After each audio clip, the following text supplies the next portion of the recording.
I started making TikToks in my mother tongue, and that catched the attention of people, and people started to, engage with me. And now everybody in Ethiopia know my name. So I got my name out. Next question will be, what do you sell?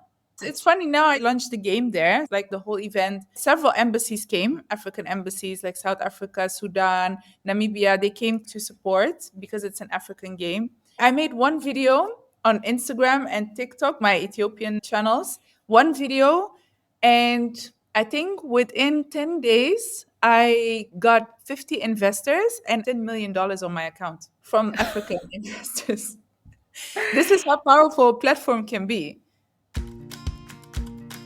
Welcome to the Rise and Play podcast. I am Sophie Vaux, your host and leadership coach.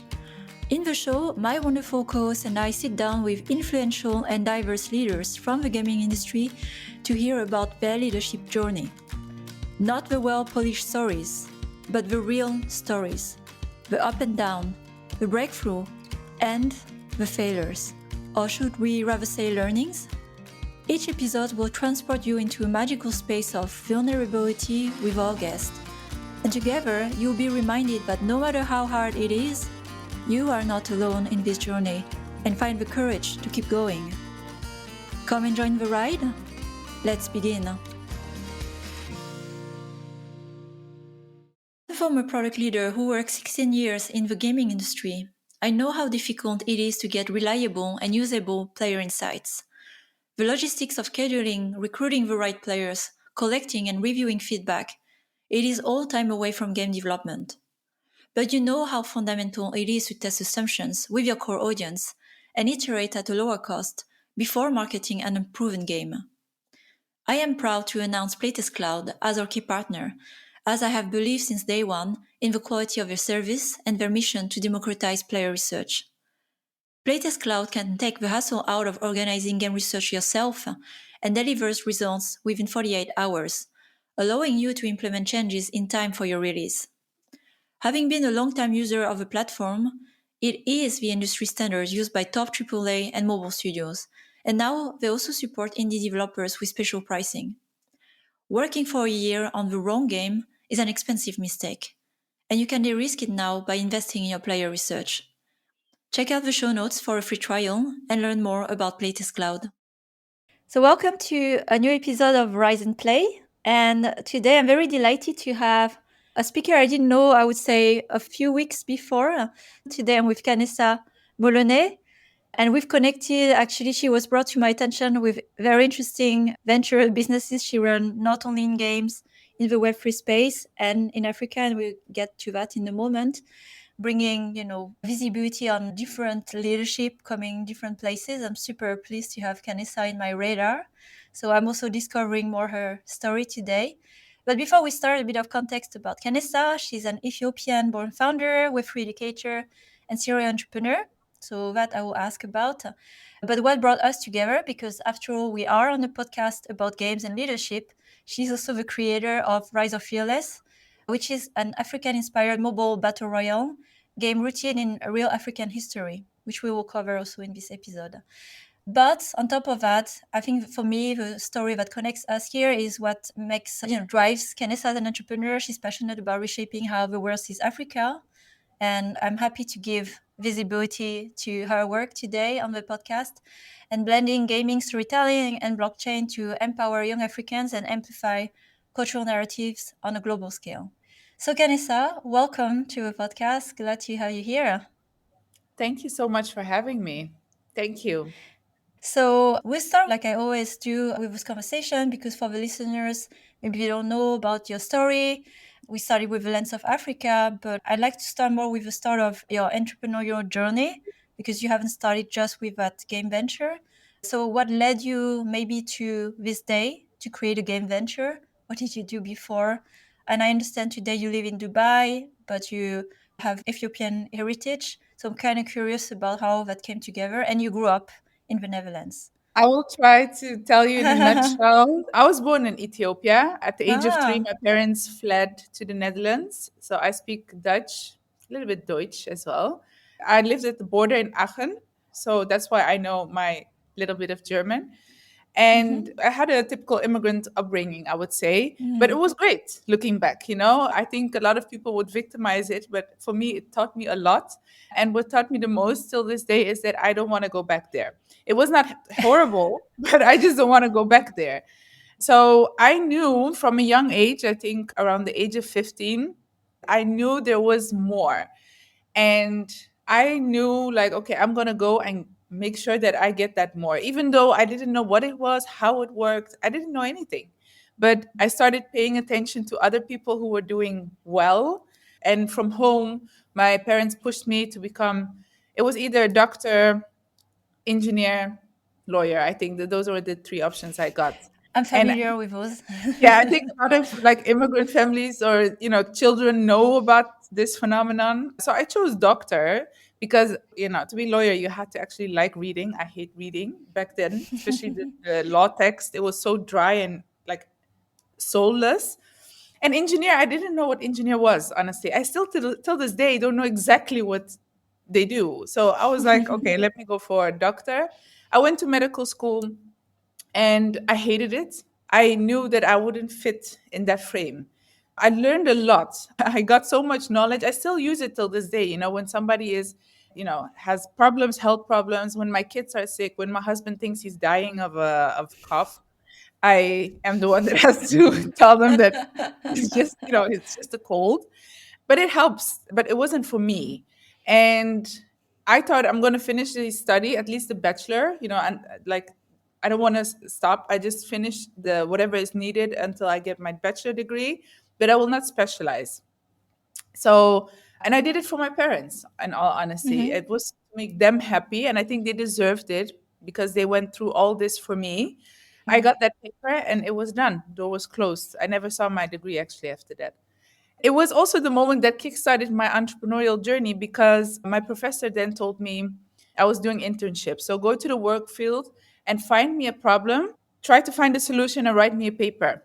So I went back to work, and this was way pre COVID. I saw that, you had doctors, they were predominantly men, but the workers around doctors are mostly women, like Mm. nurses, the assistants, the receptionists, mostly are women. And, even though in this economy both genders work, it was always the woman who had to sacrifice her work hours when kids were sick, family was sick, dog was sick, whoever was dealing with something, it was a woman who had to go home instead of the husband. Mhm. So I said, in the Western world, you don't always have to physically be there to be treated. We had phone consultations where you could call and be like, "Oh, I have a cough, I have a headache," and Mhm. then ask these questions, and we would tell you to just wait for 2 days or take something small that you can get at the pharmacy. So these consultations, I said, you can do them from home. Why are you here? You can easily just pick up the phone from home. Mhm. So the only thing I need to do for that is reroute the phone connection. The way same thing we did during COVID. So reroute the connection to another landline or even a mobile phone, and you would need access to the medical documents. Mhm. Sound easy, right? The first one was easy. Redirecting the phone calls was easily done. But then getting access to medical files outside the hospital, I don't want to say it was a nightmare because if I would know how bad it was, like how big of a journey it was, I would have never got myself into it. But with the laws in Europe, it was quite difficult. But eventually I managed to do it. I wrote my paper, gave it to my professor, and he said, go for it. Turn this into a business. He said, you're already there. You have already the solution. And Wow. it started in my hospital. No, well, it's not a hospital, it was a clinic. And then I was already in that field. So I told them, do you want to use it for free? Do you want to use it for free? And people started using it. And this was before COVID, I think it's already 10 plus years. And eventually it turned it into a business and I sold it to an insurance company. And I was just Wow. 22. Wow, exceptional. Okay, that I didn't know when we talked, but I love it. It gives an important background story about how, always behind entrepreneurs is more how they have studied life. Behind business building, you solve a problem. First, you find the right problem to solve, which is what I'm hearing. and then you execute. So I just love the fact that you went for it and it was valuable enough, solved the problem big enough that, acquired. So you sold the company at 22 as well. It was a few years after operating the business. No, at 22, I sold it. I was so young and I was so naive back then. I had no idea what I was doing. Like, you think you know everything, but you didn't know much, actually. I was lucky that Mm, I met my now husband back then, and he's an accountant. So he told me a lot, okay. like how to deal with this. But then I got an offer to sell the company. I didn't know what selling a company was. I come from immigrant family. It's not like I can go home and tell them this happened. What should I do? They don't know anything about this. So eventually I got an offer from a company and I sold it for 1 million euro plus. Back then it was, for me, it's a lot of It's money. a lot. We grew up with having 1,000 euros a month income, and suddenly you jump into this, like, I got life-changing money. It's not your typical 22-year-old story, by the way. No. It was not mine for sure. And I'm curious from there because I'm sure that also shapes quite a lot the way also you take your life forward. You said exactly from 1,000 monthly incomes to suddenly 1 million. It's overwhelming. And what are some life choices you made after that? So, okay, I have to credit also the men behind me, my father Mhm. and my now husband. It's always unfair when a woman talks about success to not mention the men behind her. I have Agreed. strong men behind me who believed in me. In this case, it was my dad and my husband, and a few people, also some doctors even. So my father was never impressed by the money. He's never impressed by any luxurious anything. So he came to me and he said, "What are you going to do with the money?" And I said, I'm going to buy a car. I think the typical 20-year-old would say that I'm going to buy a car, I'm going to buy a house, I'm going to buy designer this and designer that. And he said, it's just a one time money, it's not recurring. So eventually he told me to block half of it. So he took half of the money, set it apart, and he's like, act like it doesn't exist. And the other half, you can do whatever you want with it. I bought a Porsche. I bought a house, down payment kind of thing. I bought a lot of designer clothes. I bought so many unnecessary stuff. And my father just sat and watched how I spent all that money. I think it hurt him, but I guess you need to make the mistakes as well. So at some point, the money was gone. And my father was like, "How are you going to pay for that car? It needs to go to the garage. You need to pay insurance." He's like, "How are you going to pay?" And he wouldn't let me touch the other half. He's like, that money is also gone, consider it gone. And eventually he told me, you have to sell your car, the house, you have to go find a job to fund whatever you bought. That's how life works. Mm. So he said, the only way I'm going to give you the other half is if you start a new business or invest it into something that is useful. So I did. And he said, be smart and repeat the same success formula. Is it find the problems, find the solution, check if there's a market for it. In my case, it was the nurses and everybody around me trying and testing it, spreading the word. Do your research and repeat the same thing. And I did. And I never Mhm. used that till this day. I think he still has part of that money. I never Oh, used it. I don't know your father, of course, but it's so much wisdom there in that Yes. pivotal moment, making that Yeah, decision. I think I'm grateful for my father. My father comes from such a humble background that when he moved to Europe, that was already jackpots. For him, that's already luxury. Yeah. The fancy cars, he doesn't see any added Mm. value to that because he thinks it's just another headache to him. So he never got blinded by it. My father is a very smart man. I think he still lives off 1,000 euros a month and he actually manages to save to eat. I don't get it, but he's so smart with money and he's used to making sacrifices. I grew up in luxury in that sense that for me, I always need more instead of Mm. cutting back, if that makes sense. Wow. Thank you for sharing that beautiful story. I think it will resonate with a lot of people about how you can get high with money and actually surprisingly spend quite a big amount and not have created value. So it's a good, humble reminder sharing that story. And you were young, of course. So I'm curious about the other entrepreneurial steps of your journey where you've learned the lesson. It's like, okay, I'm going to reinvest, build a business, repeated the formula. What was that formula? What was your approach? Did you build other businesses that you sold? Yeah, what was the journey after? Yeah, I built some companies after that I sold, but also for the purpose to cash cow, meaning to get the money out and then, when the hype or something, whatever, it's over, I let it die. But over the years, you learn so much. I grew as a person as well. I got older, you get married, you get kids, your whole life changes. I also reached the point that I don't have to do it for money anymore. So I take bigger bets. And that's why Mhm. I'm here today to tell you about the game also, that this is one of the biggest bets I took, I would say. I take because Yeah. I'm not a gamer. Never touched, I mean, in my younger years, Mario was the best thing I've ever played. And I got punished for it a lot because I spent too much time on it. But these days, the whole gaming landscape changed. So, build a connection here because you grew up in the Netherlands. You exited your business young, so that's already an outlier story.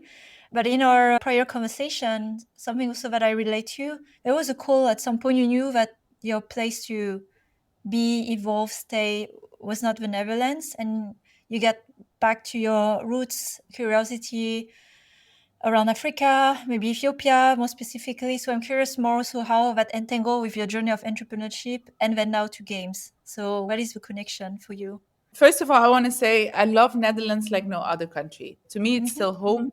It shaped me into who I am today. I was born in Ethiopia in Dirredawa, which is 500 kilometers outside the capital. An amazing place. But when I was 3, my parents fled the country because there was like a civil war, and were kind of political immigrants, you can say.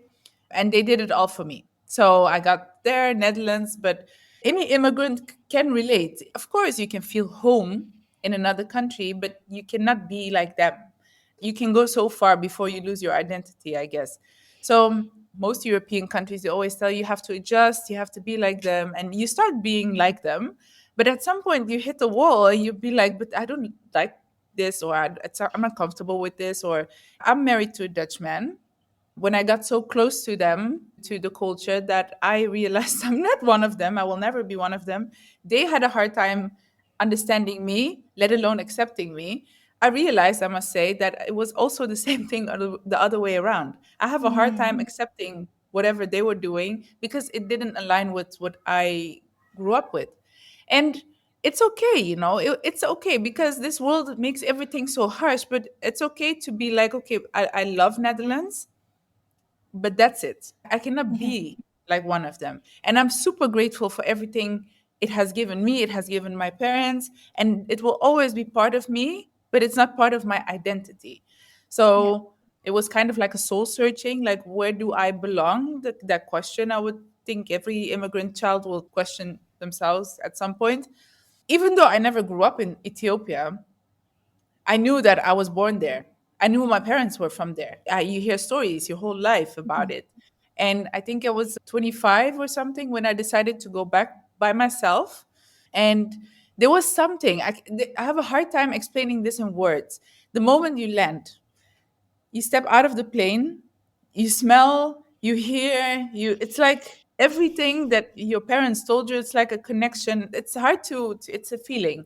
It's hard to put Mm. that in words. And I think everybody has that, lives outside the country that they were born in. Even the Europeans who are outside of Europe, when they go back, you go back to that familiar feeling. Your grandparents used to tell you story, your parents used to tell you stories, and all of a sudden it makes all sense. Of course, there are problems at home. Every immigrant deals with certain problems that clashes. These problems started to make sense. Oh, this is why my mom behaves like this, or this is why my dad always advises me this. It never made sense in my head until I went there. I started to see where they were coming from. It was like a healing experience, I would say. Mm. So I started to connect the dots in that sense, like, okay, this is who I really am. The other one is like, I call it my adoption identity. Netherlands, Mhm. the Dutch culture is adopted me, but it's still not me. So I had to find a way to live with both of them. So it's like finding Mm. your biological parents and your biological parents. When you have them both, you have to live with them both. I can say I found the middle ground where I can still respect and love, the Dutch side, and let's say connect to my roots in that sense. Yeah. And that's also when I decided I'm gonna do whatever I do best, which was business and the problem solving thing. And I said I'm gonna try to do it in Ethiopia and see if I Mm. can find a reason to be there and go back. So I did with the gaming. Okay. So that was right away. Okay, the gaming ventures. Okay, so before we get then to that part, just to mention about that familiar feeling and smell, I have a Vietnamese heritage and I felt exactly the same. So I wanted to say how much I relate when I arrive at the airport. It's wild, it's dusty, it's smelly, it's And it's crowded. lovely. Yeah, but it feels like home. You can't Yes. explain. Yes. It's strange. It's wild, it's rough. So yes, I understand the call at some point. It's really ancestral. I'd say it's like in your DNA, right? Of course it is. I Yes. mean, by blood, by land, how you were born. So it's beautiful. In the end, you made it back. Then I'm very curious because there are so many problems you can solve. Once again, how did that Yes. land That solving a problem in games? has a lot of problems, a lot actually. But the problems that needed to be solved were not the problems I had to deal with in the beginning, because it took me a whole year, maybe a year and a half, to understand what I was actually dealing with. The corruption, the mentality. In Europe, when you tell somebody, do this, it happens. You don't have to ask twice. In Africa, Yeah. you're lucky if it happens after you ask 10 times. So it was something I had to deal with. And, I was foreign to them. Everything was foreign to me. Even though I felt back home, my whole mentality was not there. I was still the Dutch girl, and they probably thought I was just, this foreign girl who came from outside. I had to make myself familiar with my own culture. I mean, the feeling is cute, but if you want to do business, you had to know what you're dealing with. The most challenging aspect is dealing with the mentality. And, I had to learn how to do business because, Mm. yes, my feeling connected, but honestly, I had no idea what I was dealing with.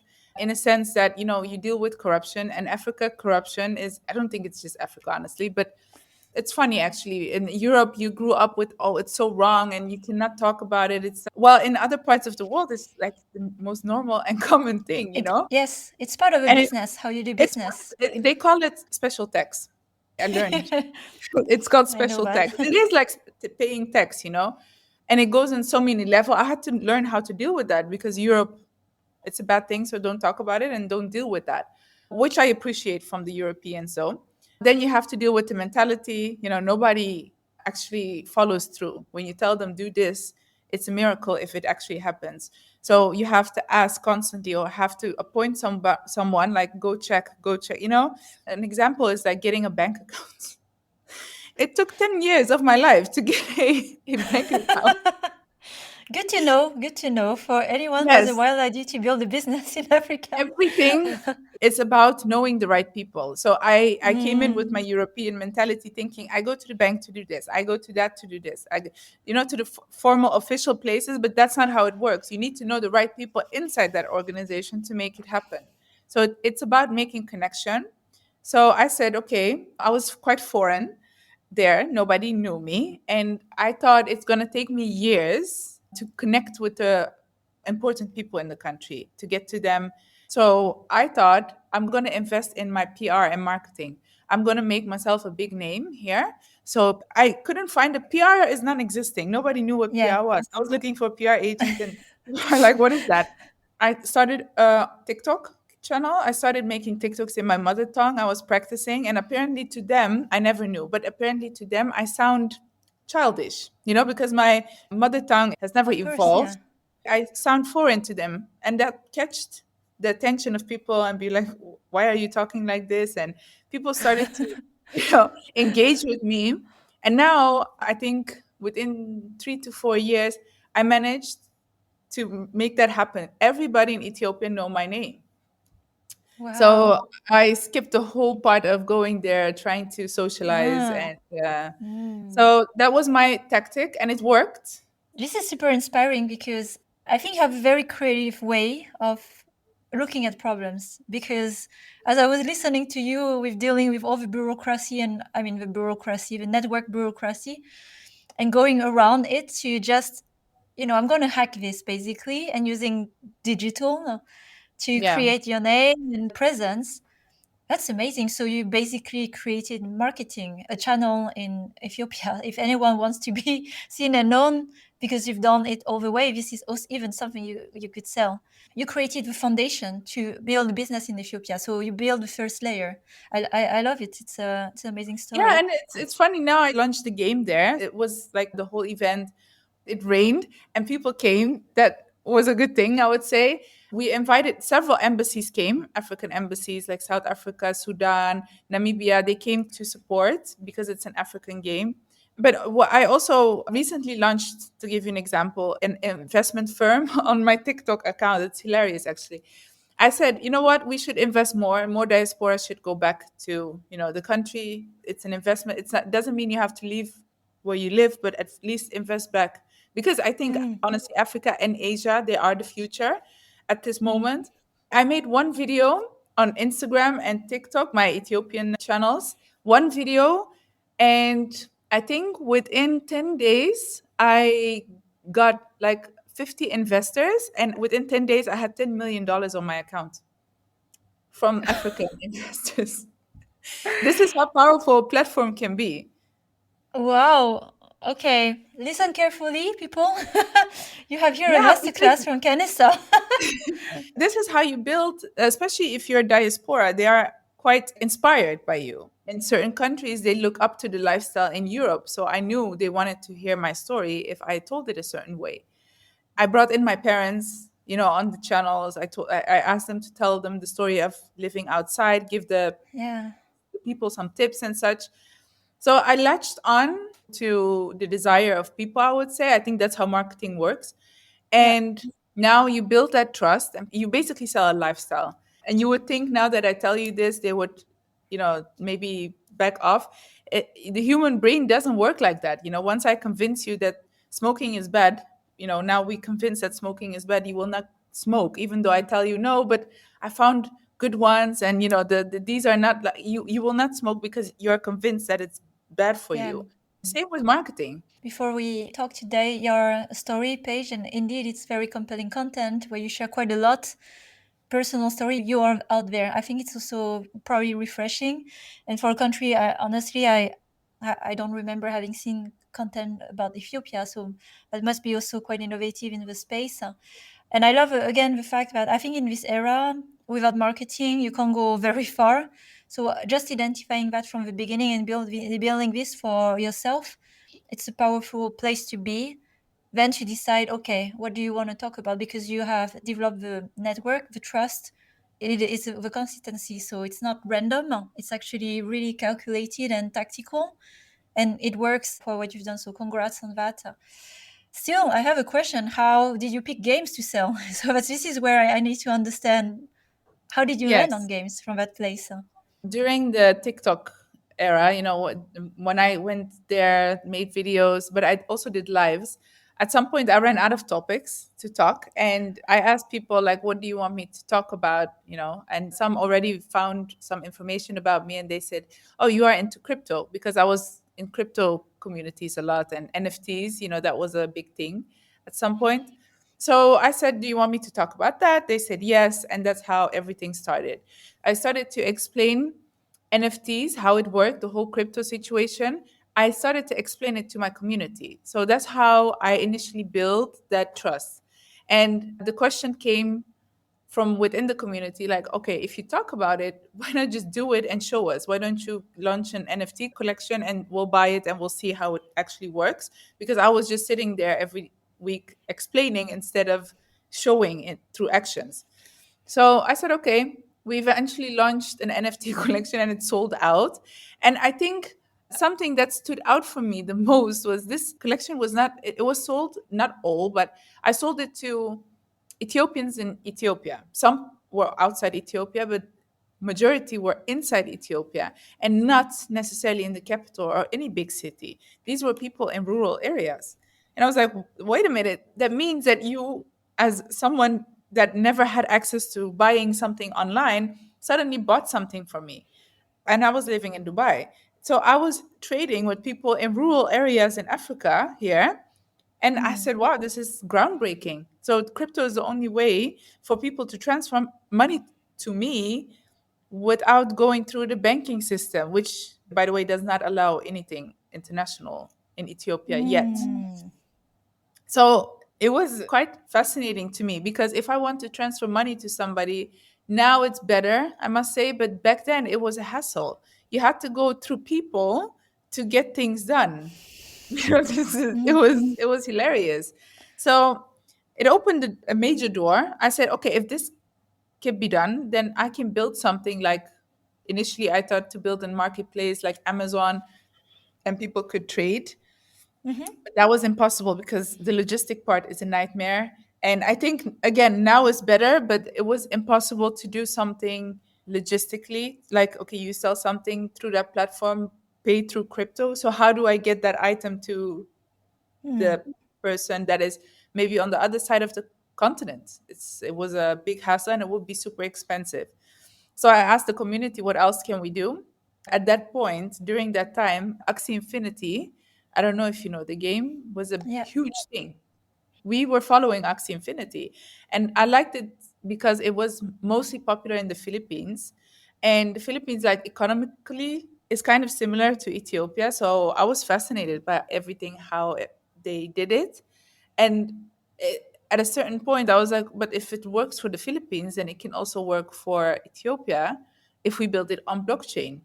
We can trade on blockchain. Same thing like Axie Infinity. That's it. Without any knowledge, I tracked down the developers who built Axie Infinity and I got a good price. They said this is what it's going to cost. I said, okay, let's do it. Super impulsive. Wow. Okay, so now we reach a point of the genesis of your game, Rise of Fearless. And I'd love to hear a bit more context about what the game is. Of course, I can see, coming from games, I can see what the game looks like in art, the system, and so on. But I think there's much more for the users, the players on the platform, what it means for them. So could you share more about the mission, what you're building with Rise of Fearless? Actually started with the developers asking me, so what do you want us to build? Like what kind of game? And I hired a team locally in the Philippines because I already knew the way it works in Ethiopia. Probably the same thing would happen in Philippines, the whole system, the Mhm. business system. So I hired a local team. And I said, you are responsible for whatever is happening. And, I would pay them a fixed fee each month and they will manage the whole project. And that worked well. So they helped me in the process. So the developer said, okay, what kind of game do you want? I said, Battle Royale, because we did some research together. And apparently those are the most popular ones and easier ones to, spread and get it popular amongst a big group of people. First, it was just Ethiopia, but later we expanded to, targeting Africa in general. And then he came with the question, what do you want as a game story? And my answer, I will never forget, was, what is a game story? What do you mean a game story? But eventually, it's interesting. I found someone on LinkedIn that same day who worked in Silicon Valley in gaming. And I just sent a message like, hey, how are you? And his name was Dutch, at least from what I could see. So I said, are you Dutch? And he's like, no, they're Canadians. And of course, the background there, a lot of Dutch people came. And so we got into a conversation. I said, do you want to hop on a call? Sure, whatever. And he told me the whole backstory of how game stories work, that you need a reason, like the gamers need a reason to come back. He's like, it's not about playing from level to level. It's a psychological trigger. It's like you create this little addiction for them to, when they put the phone down, to be like, oh, let me open and check on my game, like that. Mm. I said, well, how do I create that addiction? And he said, you need a good game story to begin with. I said, okay. Mm. I did my research together with my team, looking at the target audience, in this case, Africa, and we're targeting the young generation of Africa. What would motivate the young generation?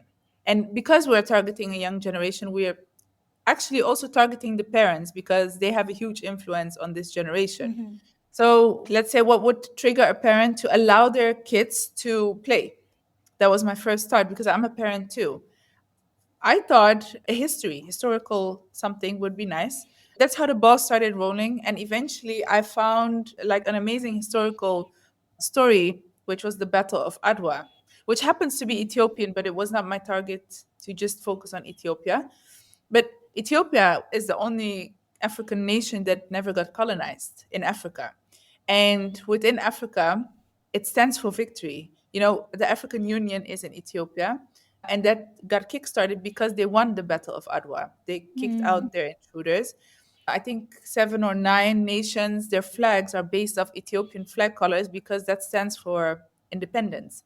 And it's just such an inspiration for the continent. People often don't know about it, especially this new generation. They don't not anything. They don't know anything about history.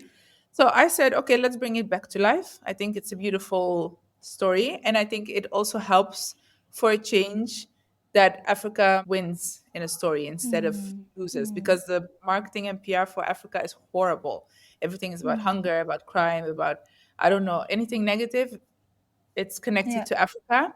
Well, it's not like that anymore. Honestly, people have money, people live in luxury. Of course, you have hunger, and there are poor people, I would say, but you also see people shifting from that mentality to, okay, let me build something of my own, and they build yeah, themselves out of poverty. I thought, okay, let's show something that showcases something positive. And it would also help in my marketing, to make it yeah. easier to I mean, market. everything is connected. Yeah, so I said, okay, let's go, let's do it. So the whole game is inspired by the Battle of Adwa. We did decide not to fully go with only that battle in the sense of like graphics. The warriors are dressed like the soldiers back then. It's white, Mm-hmm, but the game, the map, the trees are inspired by Kenya. The houses, certain houses are inspired by Sudan. Even North Africa, the Arabic side, we took some inspiration from the Nubians, the houses that they built back in the days. We decided to include like the whole continent in it so people would eventually recognize, and it would be like in history class, like, okay, this is mini Africa kind of. Yeah, so we did some research on the people first, what would they like to see, and that's basically what we reflected in the game. Yeah, but we also had to do research on the part that, we came to the conclusion that Africa does not have much. They do have access to internet, but it's not as common as Europe.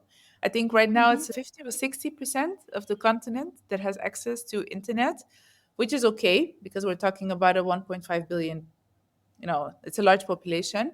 But like not even 10 or 20% would have access to a PlayStation or Xbox or even a game computer. So we were bound to mobile gaming. That's the Mm-hmm. only way to spread the news or get, people to play the game if we wanted to get popular in a short time frame. It's a lot actually now that I talk about it. Yeah, I'm very grateful to hear the background story. It's always interesting because I can see it's not just a game's story, a story about a game you made, but how you got there. And where are you now in the development, your next step, and also maybe what is the big picture with the goal of that game? Are you going to build a platform, many other games? So what's your bigger vision around Yeah, this? so no, I personally am not going to build more games. What I am going to do is build a platform for people to build games, because the when you deal Mm, with Africa, for the listeners, if you ever want to deal with Africa, it's not like Europe or US or Canada where you come in, build your business, focus on yourself and take all the money. You have to give back. There should be a sense of giving back if you want to succeed. So I said, okay, let's at least part of it, like 10% or 15%, let's give that back to the community. And what I wanted to do, because I had to import the knowledge from outside because I couldn't find the proper knowledge in Africa. And even if there mhm, was in Africa, it would have taken me 3 more years to get it finished. So there needs to be some knowledge sharing here. So we get people from outside African countries, certain African countries, and we train them. So eventually we can build our own industry. So that is something that also I learned along the way, the hard way, that you need something to share. You need to bring some yeah, value in order to succeed, because that's how you make it in Africa. It's of course my marketing, it's nice and everything, but if you don't give back, at some yeah, point you're going to lose kind of like that trust in people, and people will feel yeah. like you are there to gain only. It's just a mentality thing, and my bigger vision is to help others grow games in the Mm, country. I will keep it here with the Rise of Fearless and try to make it as big as possible. Eventually, my plan is in 5 years to compete with Fortnite and all the big players out there. Yeah, well, you are already stepping your foot, in the ecosystem, you being on the podcast. So I'm sure we see your name around and then, working probably with good partners. So we will remember this conversation we had today at the genesis, of building the ecosystem in Ethiopia and in Africa, because there's a lot of development gaming market wise that other developers, non-African, started to look into the market. So I think this is a really interesting perspective. You are not coming from games, but you're very entrepreneurial and business background with a good take on it. So I think there's quite a lot of learnings also for people who have been just in games and maybe in the narrow box of how we launch. So I appreciate a lot of insights, and it's learning more from, you learning maybe with people who are in games, but I think also for people in games, how do we launch businesses? Because I think we're still learning in the journey. Yeah, I think there are a lot of genius. Like, I think the people in the gaming industry generally are like geniuses, but Mm. that doesn't make them necessarily good businessmen or Yes. women. Yeah. It's Yeah. totally different world. So you see people, they're either good at building games or being a gamer, but then how do you turn it into business, and vice Mm. versa, by the way. So, well, I don't hope. I know I already laid out my path basically in my head, so I'm Yeah. just going to follow that. And there's no Exactly. way that it wouldn't work or it shouldn't reach that level, because last weekend I was in South Africa to promote the game. When you are with the gamers, when you are with the people, you realize how big of a potential there is here, but also how much help there is needed to make them Mm. understand, like, okay, now you download it, make sure you do that. I Yeah. have to share a lot of knowledge, especially now that we're slowly transitioning to Web3, and nobody knows what Web3 is. They nod Yeah. and they tell you, yes, it's super nice. And I'm like, do you know what a wallet is? You have to connect your wallets to play. Yeah. They look at you with Yes. these lazy eyes, and I'm like, Yeah. I'm So you're going to build the ecosystem and the yeah. layers, like the foundation. So it's actually also more as a platform. I see we're reaching also the end of the conversation today. Although I would have so many questions because you have a super rich. It's like I feel like you had a multiple lifetime in your lifetime so far, and given your history, of several decades, I think it's gonna just continue with the trajectory. So for sure, closely your journey. Is there something I didn't ask today among all the questions I asked? I should have asked you want to share at last. The one thing I didn't mention is that after Africa, so you asked me the future vision. Once I'm done with Africa, Asia will be my next target. So I love maybe I it. can Like start not in stopping. Vietnam. Yeah. I will be happy to help there. It's not my path to go in Vietnam, although I was looking into it, but it's not my path right now. But I support the ones who are going there because it's also in growth. So I totally understand. It's still a secret. It's an underestimated market, Yeah. Vietnam. Mhm. But it's still secret because everybody targets Thailand and Yeah. these. Well, Kanessa, it was amazing, and I loved how just genuine and sharing and. One thing I want to say for the listeners, well, Kanessa is sharing it in a very genuine way. There's a lot of strategic thinking, tactical thinking, and I just like the mix of how you share it in a very again genuine, light way. But it's so much work, and that has been internalized. But I really appreciate when you share the, your path, the stories, the achievements you had, and I'm also very looking forward to the development of Rise of Fearless. And Thank you so much. Thank you for having me also and giving me this moment and time. yeah, well, good luck with the launch and the development. And for the listener, you can check in the show notes the link to check out the game and connect with Kanessa. Thank Thank you. you, Kanessa. Take care. Bye. Thanks for listening to this latest episode of the Rise and Play podcast. We keep growing our community of conscious leaders across the industry and beyond. If you want to join this movement, please share the podcast with other conscious leaders, because we have so much more we can learn from each other. And if you want to accelerate your growth, I offer creative leadership coaching and workshop, plus other free resources that you can find on riseandplay.io. I can't wait to connect with you. Have a great week, and remember to take care of yourself. Until the next time,